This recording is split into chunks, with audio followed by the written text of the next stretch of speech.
اور یہ بات بالکل میں فخر کے ساتھ کہہ رہا ہوں کہ اگر ہندوستان کی آزادی کے وقت مسلمان نہ ہوتے، ہمارے علماء نہ ہوتے، تو یہ ملک اب بھی آزاد نہ ہوتا اور یہ ملک انگریز کا غلام رہتا۔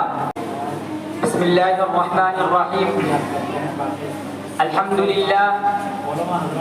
للہ رب العالمین والعاقبۃ للمتقین والصلاة والسلام على سیدنا محمد وعلى آلہ واصحابہ اجمعین، اما بعد۔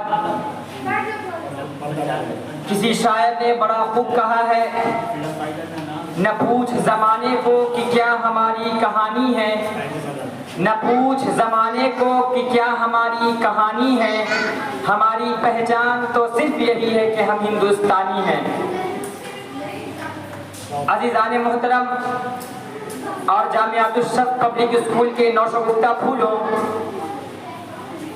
ہم سبوں کو معلوم ہے کہ آج 15 اگست یعنی یوم آزادی کا دن ہے، اور آج کے دن صرف ہم اور آپ ہی نہیں بلکہ پورا ہندوستان اپنی 77ویں یوم آزادی کو بطور جشن منا رہا ہے۔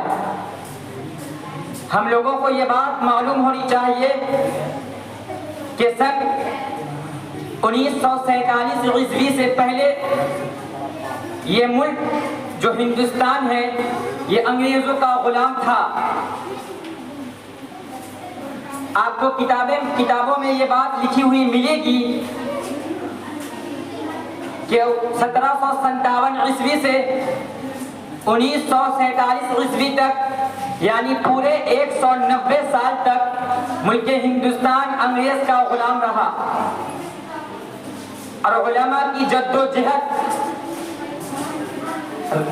15 اگست 1947 عیسوی کو رنگ لائی، اور یہ ملک ہمارا ہندوستان 15 اگست 1947 کو آزاد ہوا۔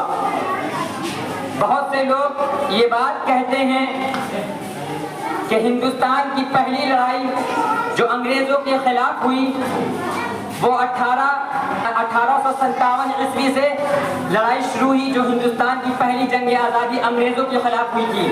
لیکن یہ بات بالکل غلط ہے اور 100% غلط ہے۔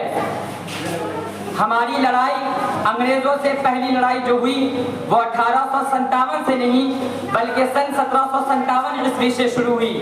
اگرچہ کہ ہم اس بات کو نہیں جانتے، ہمیں یہ بات نہیں بتائی گئی، اس کے پیچھے بہت بڑی وجہ ہوئی ہے۔ بہرحال ہمارے جو علماء تھے، ہمارے دانشوران تھے، ہمارے جو بھی آبا و اجداد تھے، انہوں نے اپنی جان کو پیش کر کے اس ملک کو آزاد کروایا۔ اس آزادی میں ہمارے بہت سے علماء نے اپنے جان کو قربان کیا۔ انگریز خود لکھتا ہے کہ دلی سے لے کر پشاور تک روڈ کے کنارے جتنے بھی درخت لگی تھی، کسی درخت میں کوئی درخت ایسا خالی نہ تھا جس میں علماء کے گردن کو نہ لٹکایا گیا ہو۔ کوئی درخت میں ایک علماء تو کسی میں 2-3 علماء ایک درخت پہ لٹکے ہوئے تھے۔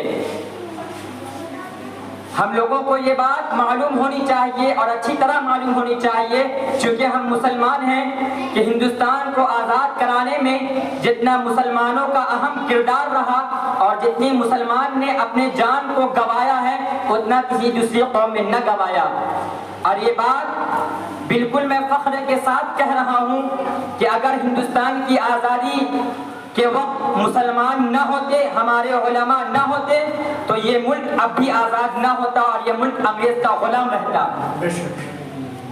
آخر میں میں ہی بات کہوں گا کہ اگرچہ نفرت کرنے والے نفرت کو پھیلا رہے ہیں اور ان کا یہی منشا ہے کہ نفرت کو پھیلایا جائے، ہم لوگوں کو چاہیے کہ ہم لوگ اس سے باز رہیں، ہم لوگ اس سے دور رہیں اور آپس میں میل و محبت کے ساتھ رہیں، آپس میں اتحاد کے ساتھ رہیں۔ وآخر دعوانا الحمدللہ رب العالمین۔